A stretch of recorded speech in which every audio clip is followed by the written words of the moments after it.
Hello friends, कैसे हो आप सब। तो आज हम यूनिट नंबर 2 पढ़ेंगे। इसका नाम है सिद्धांतिक उपागम। यूनिट नंबर 1 आ चुका है। प्लेलिस्ट मिल जाएगी आपको डिस्क्रिप्शन में। वहाँ पे आपको जितनी भी वीडियोस अभी तक आ गई होगी वो आपको मिल जाएगी, तो देख लेना जाके। आपका अगर आपको ये पसंद आती है वीडियो तो आप और देख सकते हो और मुझे सपोर्ट कर सकते हैं। शुरुआत करते हैं, नोट से पढ़ेंगे। आपने थंबनेल में देख लिया होगा। सबसे पहले यहाँ पे शुरुआत में हम समझेंगे कि सिद्धांतिक उपागम का मतलब क्या होता है, ठीक है। क्योंकि हमारा जो मेन फोकस है वो इसी बात पे है कि जो चैप्टर है पहले उसको समझते हैं हम, चैप्टर का जो नाम होता है, उसके बाद फिर हम आगे चलते हैं, ठीक है। क्योंकि फिर एक जो है फ्लो बनता है चीज़ों को देखते हुए कि जो चैप्टर का नाम पता है उसके बाद फिर जो आगे की वीडियोस, जो आगे का जो टॉपिक्स है वो समझने में आसानी रहती है, ठीक है। सबसे पहले कह रहा है कि एजुकेशन को समझने के लिए यहाँ हमने कुछ सैद्धांतिक जो है सिद्धांत या सैद्धांतिक जो भी आप कह सकते हो, एक तरीके से थिंकर्स का इस्तेमाल किया गया है। थिंकर्स बेसिकली वो थिंकर्स नहीं है जहाँ आप समझ रहे हो कि कोई पर्टिकुलर व्यक्ति है, नहीं। ऐसे विचार है यहाँ पे, ऐसे सिद्धांत है जिनका उपयोग बहुत सारे थिंकर्स करते हैं, ठीक है। बेसिकली वो क्यों करते हैं उसका इस्तेमाल? समझने के लिए, समाज को, सोसाइटी को स्टडी करने के लिए हम लोग, या फिर जो समाजशास्त्री है, जो सोशोलॉजिस्ट जिसको आप कह सकते हो, जो थिंकर्स है, विद्वान है, वो सैद्धांतिक उपागम यानी कि एक तरीके से ये क्या है, एक विचारधारा है, ठीक है, जिसका इस्तेमाल हम बहुत सारी चीज़ों को समझने के लिए करते हैं, ठीक है। जैसे कि अलग अलग एविडेंस होते हैं, फैक्ट होते हैं, इनको समझने के लिए हमें एग्जाम्पल्स चाहिए होते हैं, ठीक है। एग्जाम्पल्स चाहिए होते हैं, कुछ लोगों के विचार लगते हैं समझने के लिए, तब जाके हम एक चीज़ों को समझ पाते हैं, एक विषय को समझ पाते हैं, एक टॉपिक को समझ पाते हैं। वैसे ही ये भी है। उसके बाद जो हमारे ज्ञान, शिक्षा की जो संकल्पना है उसको समझने में हमें जो है मेहनत करता है, मतलब कि हमारी जो हेल्प करता है एक तरीके से। सैद्धांतिक उपागम एक प्रकार का तरीका है जिसके द्वारा हम तथ्यों और घटनाओं के समूह को समझने के लिए किसी के द्वारा दिए गए बयानों, सिद्धांतों का प्रयोग करते हैं। तो ये क्या है, कुछ तथ्यों को या घटनाओं को समझने के लिए हम कुछ समूह का इस्तेमाल करते हैं, ठीक है। समूह के एक तरीके से समझ सकते हो आप। सिद्धांत हमने आपको बताया, सिद्धांतों का हम यहाँ पे इस्तेमाल कर सकते हैं, ठीक है। और उसके अंदर, सिद्धांतों के अंदर कुछ लोग उन्होंने अपने फैक्ट दिए होते हैं, वहाँ पे थिंकिंग की होती है उस टॉपिक के ऊपर, तो उसको भी हम यहाँ पे पढ़ने वाले हैं। अभी आपको आगे सब कुछ क्लियर हो जाएगा। ये बस एक फ्लो बनाने के लिए मैंने लिखा हुआ है, बाकी ये जो इतना इंपॉर्टेंट नहीं रहता है। हाँ, पर आपको अगर नहीं पता है कि भाई उपागम क्या होते हैं, सिद्धांत क्या होते हैं, तो उसके लिए मैंने आपको बताया है। सिद्धांत बेसिकली ऐसी चीज़ें होती है, ऐसे मूल्य होते हैं जो कि हम सब फॉलो करते हैं। जैसे कि फैमिली में देखते हो ना, हमारी फैमिली में हमारी फैमिली के सिद्धांत होते हैं, ठीक है। कुछ रूल्स रेगुलेशंस होती है कि भाई ये करना है, ये नहीं करना, इस तरीके के जो है हमारी फैमिली में सबके में होते हैं। कुछ सबके अलग अलग हो सकते हैं। तो उसी को यहाँ पे एक्सप्लेन किया गया है कि भाई कैसे एजुकेशन को हम एक सिद्धांतिक रूप में समझ सकते हैं, ठीक है। कि कौन कौन लोग हैं जो कि एजुकेशन के बारे में एक्सप्लेन करते हैं, बताते हैं, जिससे कि हमें एक जो है फैक्ट मिल जाते हैं, है ना। जब भी आप आंसर लिखोगे इग्नू में, मास्टर्स अगर आप कर रहे हो, तो क्या है कि वहाँ पे आपको सिर्फ ये नहीं है कि आंसर लिख दिया, क्वेश्चन का आंसर जो है आपने पैराग्राफ बना के चिप दिया, ऐसा नहीं होना चाहिए। आप मास्टर्स कर रहे हो तो इसका मतलब ये है कि आपको उस सब्जेक्ट की अच्छी खासी नॉलेज होनी चाहिए, ठीक है। उसके लिए हमें क्या करना है, कुछ फैक्ट भी लेने पड़ते हैं। फैक्ट मतलब एक तरीके से एविडेंस के रूप में ये काम करता है हमारे लिए, यानी कि थिंकर्स जो है इन्होंने ये बताया है ना। उसके अलावा आप अभी जो फिलहाल में कोई आप न्यूज़पेपर पढ़ते हो, कोई भी न्यूज़पेपर पढ़ते हो आप, तो वहाँ पे कुछ नए नए फैक्ट आते होंगे, कुछ लोगों के फैक्ट आते होंगे, तो वो भी आप इसके अंदर इस्तेमाल कर सकते हो एग्जाम्स में, ठीक है। ये आपका नंबर इंक्रीज करने में बहुत हेल्प करता है। जो बेसिक नॉलेज है वो तो होनी चाहिए डेफिनेटली, उसके बिना तो आप कुछ भी नहीं लिख पाओगे, लेकिन उसको मजबूती देने के लिए आपको फैक्ट भी इस्तेमाल करने पड़ेंगे, ठीक है। फैक्ट जैसे कि मेरा सिद्धांत है, या मैं भी जो भी सोचता हूँ किसी टॉपिक के बारे में, वो आपको वहाँ पे लिखना पड़ेगा। मेरा इंपॉर्टेंट नहीं रखता है, इंपॉर्टेंट रहेगा उन लोगों का जिनके बारे में हम पढ़ने वाले हैं, बड़े बड़े समाजशास्त्री जो है उनका लिखना पड़ेगा आपको, ठीक है। एजुकेशन के कॉन्सेप्ट को और गहराई से समझने के लिए कुछ सिद्धांत निम्नलिखित प्रकार यहाँ पे दिए हुए हैं।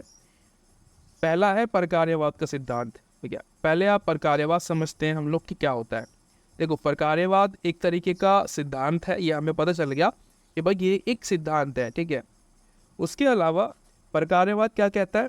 प्रकार्यवाद का बेसिकली जो फोकस है वो है विभिन्नताओं पे, जैसे कि हमारा समाज होता है, सोसाइटी होती है, वहाँ पे अलग अलग लोग होते हैं, ठीक है। उनका जो काम होता है, वो जो सोच होती है, सबकी अलग अलग होती है। इसको हम डाइवर्सिटी कहते हैं, राइट।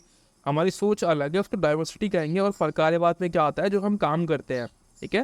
जैसे कि प्रोफेशन, समाज जो है, जैसे कि आपके आसपास में अगर आप देखोगे तो उसमें ये नहीं, ज़रूरी नहीं है कि एक ही प्रकार के लोग जो है सभी एक ही प्रकार का काम कर रहे होंगे, सभी मजदूर होंगे, नहीं। उसमें से कुछ लोग क्या पता फैक्ट्रियों में काम कर रहे हो, मजदूर बने हुए हो, कुछ लोग कंपनियों में अच्छी जॉब में लगे हुए हो, ठीक है। कुछ के पास सरकारी नौकरियां हो, कोई डॉक्टर हो, कोई इंजीनियर हो, कोई वकील हो, है ना। तो ये जो है क्या है, ये प्रकार्यवाद है। हमारा समाज जो है इन लोगों से चलता है। अगर समाज में डॉक्टर्स, इंजीनियर्स और लॉयर्स ये सब ना रहे, ठीक है, इनमें से कोई भी एक जो है हट जाए, तो जो संतुलन है हमारे समाज का वो बिगड़ सकता है, ठीक है। तो इसको हम प्रकार्यवाद कहते हैं। प्रकार्यवाद को आप ऐसे भी समझ सकते हैं, जैसे कि हमारी बॉडी होती है ना,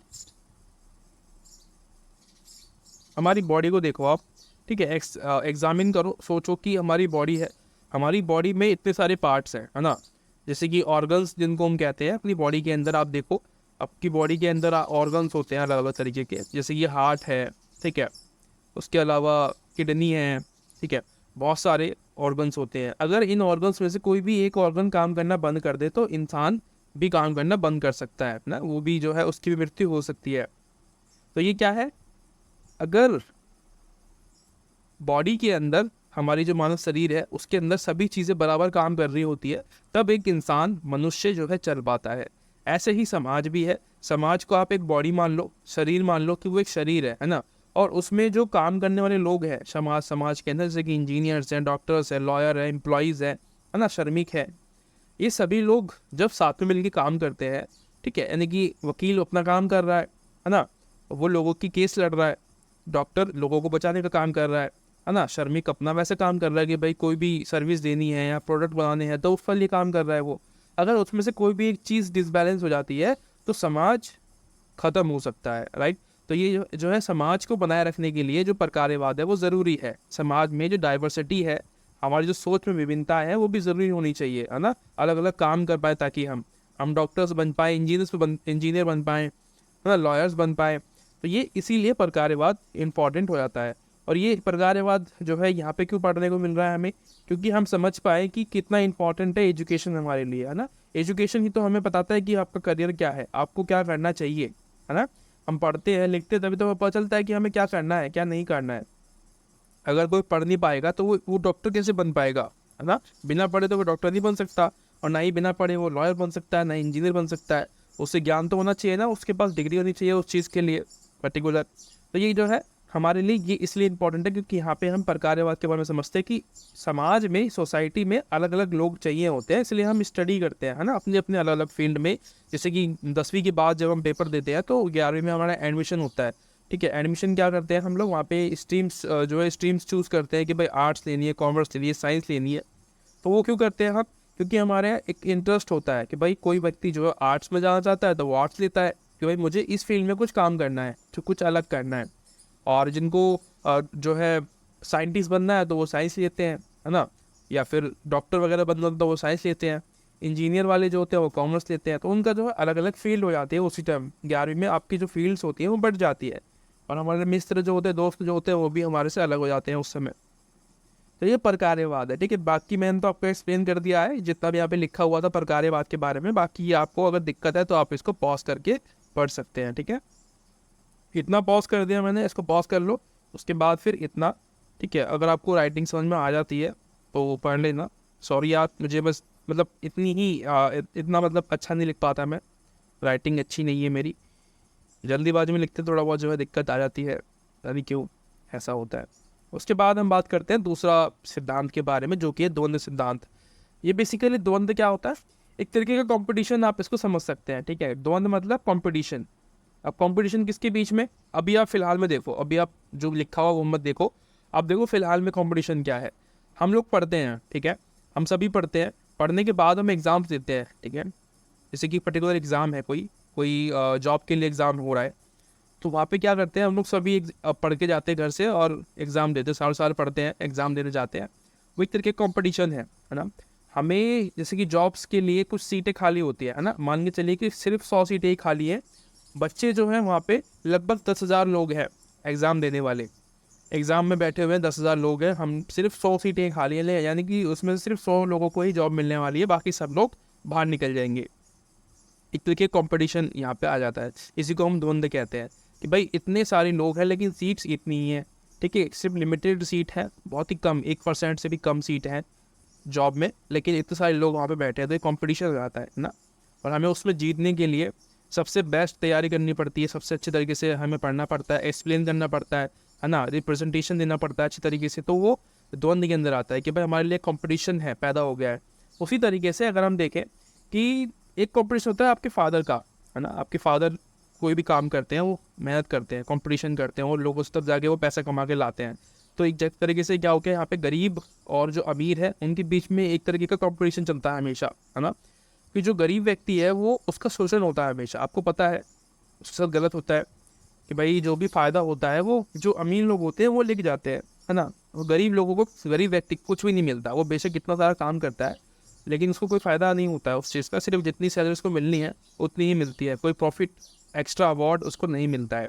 तो ये क्या है, गरीब और अमीर के बीच में जो एक अंतर है, ठीक है, जो खाई है, उसको जो द्वंद्व है वो दिखाने की कोशिश करता है।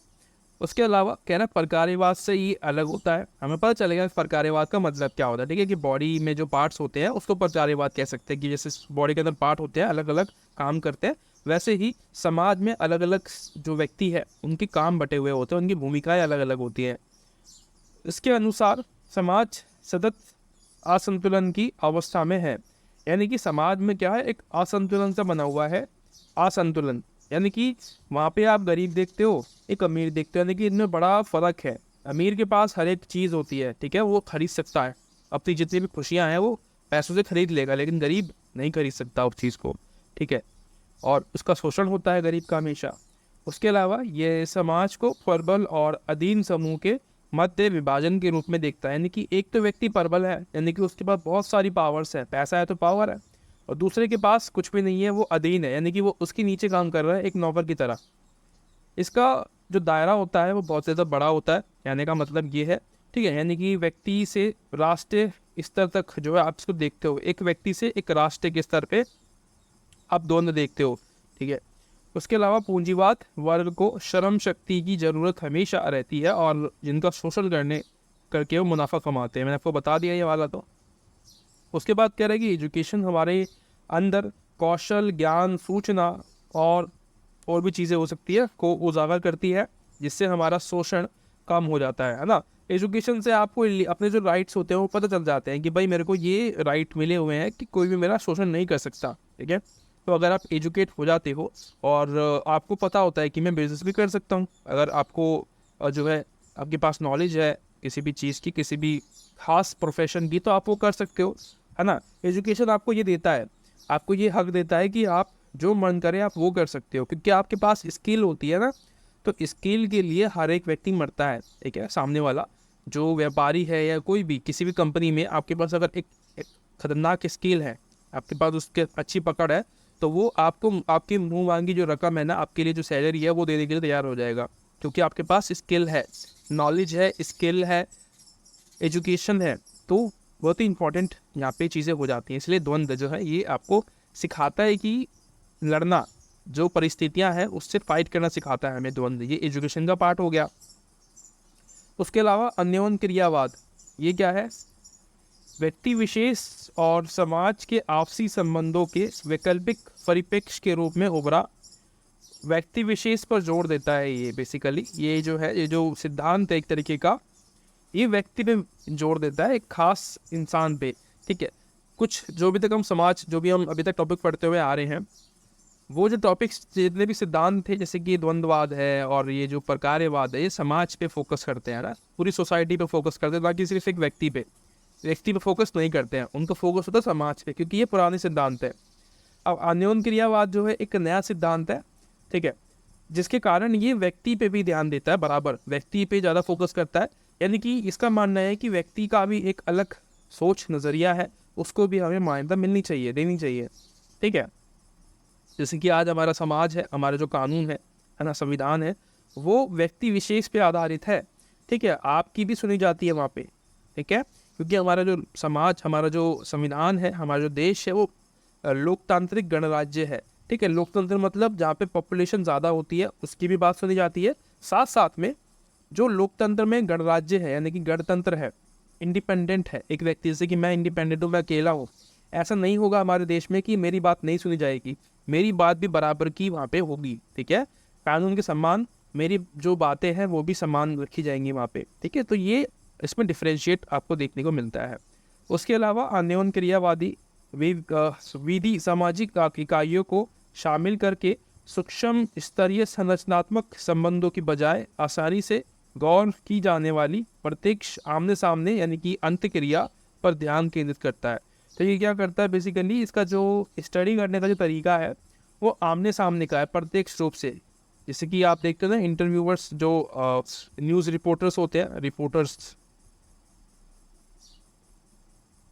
ये क्या करते हैं, लोगों के पास में जाके उनको उनके बारे में पूछते हैं। ठीक है, इंटरव्यूज़ लेते हैं। तो ये जो अननोन क्रियावाद है ये ऐसे ही काम करता है, एक पर्टिकुलर व्यक्ति से पूछेगा जाके कि भैया आपकी कंडीशंस क्या है ना। तो ये जो है प्रत्यक्ष रूप से लोगों के पास जाके उनकी स्टडी करता है, उनको पढ़ता है, अध्ययन करता है, उनके बारे में जानकारी हासिल करता है। कहने का मतलब ये है। जबकि जो अन्य जो अभी तक हमने जो पढ़े सिद्धांत, वो ऐसा नहीं करते हैं, वो सभी को एक ही गिनती में लेके चलते हैं। लेकिन ये वाला जो सिद्धांत है वो लोगों को जो है व्यक्ति में बांटता है ना, अलग अलग। देखो, एक समाज में या फिर एक घर में भी देख लो आप, ऐसा नहीं होता है कि सबकी सोच एक जैसी होती है। घर में कुछ लोग ऐसे भी होते हैं जिनकी सोच औरों से अलग होती है ना। तो वैसे ही समाज में भी होगा, समाज तो और बड़ा हो गया, तो वहाँ पे इतने सारे लोग होंगे, उनके विचार क्या पता एक दूसरे से अलग हो, है ना। कुछ मामलों में अलग हो सकते हैं, कोई बड़ी बात नहीं है। वैसे ही यहाँ पे बताया गया है कि ये ऐसा काम करता है, जो कि सही है। इसका जो विचार है ये मॉडर्निटी पे भी आप बेस कह सकते हो इसको, एक नया विचार ये है। उसके अलावा यह लोगों के बीच रहकर समाज का अध्ययन करता है। मैंने आपको बता दिया, मीड के अनुसार एक समाजशास्त्री कह लो आप इनको, एक थिंकर के रूप में कह लो आप इनको, कि सोचते हैं चीज़ों के बारे में और एक्सप्लेन करते हैं। ठीक है, ये बहुत बड़े नाम आपको देखने को मिलते हैं, इनको आप हल्के में मत लेना, मैंने ऐसे नहीं लिखा है। ठीक है, इनको आपको याद रखना है, अगर आप रख सको तो एग्ज़ाम में, अदरवाइज आप जितना मैंने आपको पढ़ाया है इतना आपको याद रह गया तब भी कोई दिक्कत नहीं है।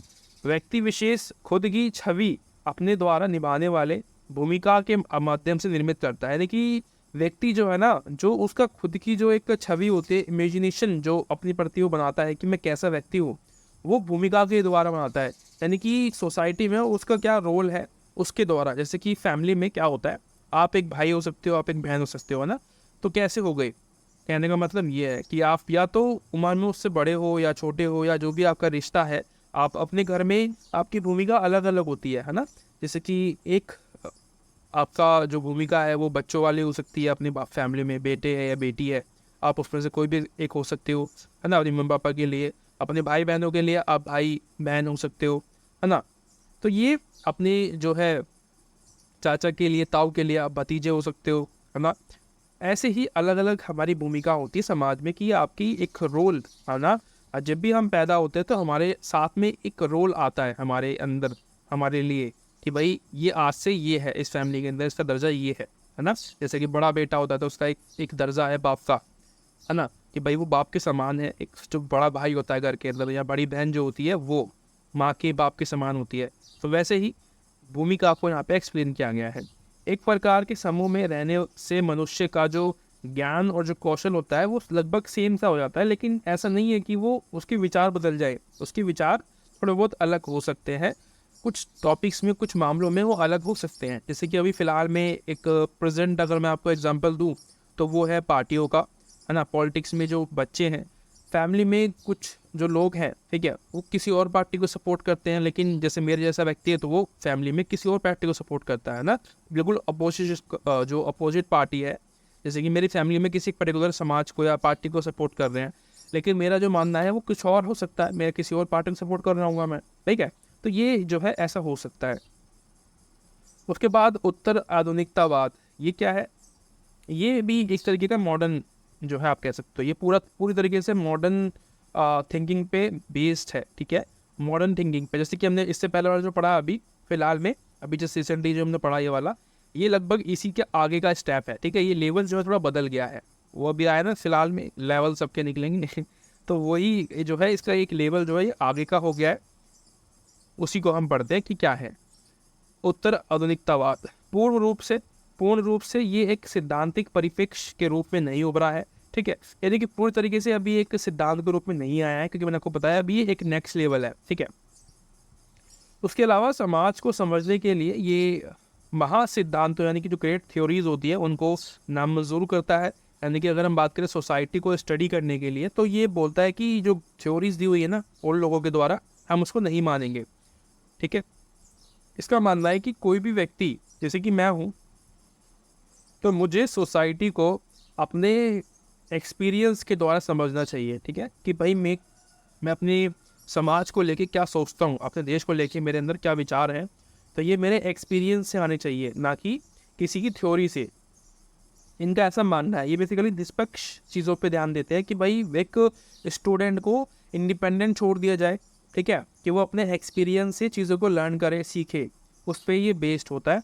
और ये सिद्धांत मॉडर्न एजुकेशन पर जोर देता है, स्टूडेंट को आलोचनात्मक रूप से सोचने की अनुमति देता है। यानी कि कोई भी टॉपिक जिसके बारे में बात चल रही है, कोई जैसे कि हम बात करते हैं भगवानों की, ठीक है, तो कुछ लोग ऐसे हैं जो कि नास्तिक तो नहीं है मेरी तरह, लेकिन हम लोग सवाल करते हैं कि भाई भगवान है तो ये क्यों नहीं करते, ऐसा क्यों नहीं करते। अगर गरीबों के साथ इतना भेदभाव होता है, ठीक है, इतना गलत होता है, तो उनके साथ क्यों नहीं है भगवान, उनको उनकी हेल्प क्यों नहीं करते, है ना। तो ये तरीके की जो सोच है ये हमारे अंदर आ सकती है कि ये आलोचनात्मक विवरण है, ये ज़रूरी है, होना चाहिए हमारे अंदर, कि कोई भी बात हम ऐसे ही आँख मीच के ना मान लें, ठीक है। अभी जो पॉलिटिकल पार्टियाँ होती हैं उनके प्रति हम ऐसे ही करते हैं कि भाई जो भी किसी ने बोल दिया हमने आँख मीच के मान लिया।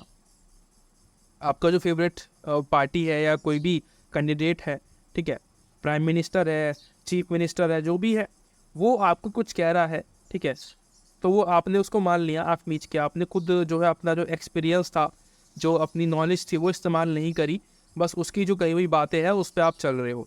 तो ये क्या है कि ये गलत तरीका है। हमें ना हम हमेशा सवाल करना चाहिए खुद से भी कि भाई ये जो चीज़ें हो रही है क्या सही है गलत है ना। तो ये जो है तर्कवादी तरीके से, यहाँ पे तर्कवादी होने से बातचीत की गई है, यानी कि डिबेट करना, राइट। डिबेट तो आपको पता ही होगी, आमने सामने जो सवाल जवाब होते हैं उनको डिबेट कहते हैं। डिबेट के रूप में सीखने को जो है बढ़ावा देता है ये, और ये सिद्धांत जो है स्टूडेंट और टीचर के बीच में जो तालमेल है उसको बनाने की बात करता है ना। टीचर और जो स्टूडेंट है उनके बीच में जो इंटरेक्शंस है उसके लिए बात करता है। क्योंकि अभी मैं देखता हूँ जो टीचर्स है, जो स्टूडेंट्स हैं, उनके बीच में तालमेल नहीं हो पाता है। इसको बनाने के लिए हमें मॉडर्निटी पे ध्यान देना पड़ेगा, ठीक है। उत्तर आधुनिकतावादी जो सोच है उस पर ध्यान देना पड़ेगा कि भाई टीचर और जो स्टूडेंट है उनके बीच में एक समन्वय बने, तालमेल बने, कि ताकि वो एजुकेशन ले पाए अपने टीचर से, है ना, सीख पाए। ज़रूरी नहीं है कि जो टीचर है वो हमेशा उसको हर चीज़ का पता हो या फिर वो हर चीज़ में सही हो, ज़रूरी नहीं है। क्या पता स्टूडेंट को उससे अच्छा पता हो उस चीज़ के बारे में, राइट। जैसे कि अभी मॉडर्न जो टेक्नोलॉजी है उसकी बात करते तो जो हमारे नए युवा हैं उनको पता होता है उन चीज़ों के बारे में, जबकि जो टीचर्स होते हैं वो पुराने हो गए हैं, शायद उनको ना पता हो उनके बारे में इतने अच्छे तरीके से। तो ये क्या है, जो है ज्ञान का आदान प्रदान बहुत ज़रूरी है टीचर और स्टूडेंट के बीच में। ये बहुत अच्छी चीज़ है, अगर हम इसको फॉलो करते हैं तो डेफिनेटली हमारा जो ज्ञान है, जो नॉलेज है, वो एक नेक्स्ट लेवल पे जा सकता है, ठीक है। तो ये रहा आज का आपका चैप्टर। आशा करता हूँ आपको वीडियो अच्छी लगी होगी, ठीक ठाक लगी होगी। जो भी एक्सपीरियंस आपका रहा है देखने के बाद आप मुझे ज़रूर बताना कमेंट में, आप मुझे सपोर्ट कर देना, ठीक है। मतलब अच्छा लगता है देखने में, अगर आप मुझे सपोर्ट करते हो, कमेंट करते हो, तो मुझे हेल्प मिलती है, मोटिवेशन मिलता है वीडियो बनाने के लिए। तो इसी तरीके से मैथ करता रहूँगा, आपकी सपोर्ट की ज़रूरत पड़ती रहेगी हमेशा, ठीक है। और मिलते हैं अगली वीडियो में, तब तक के लिए thank you so much, bye bye.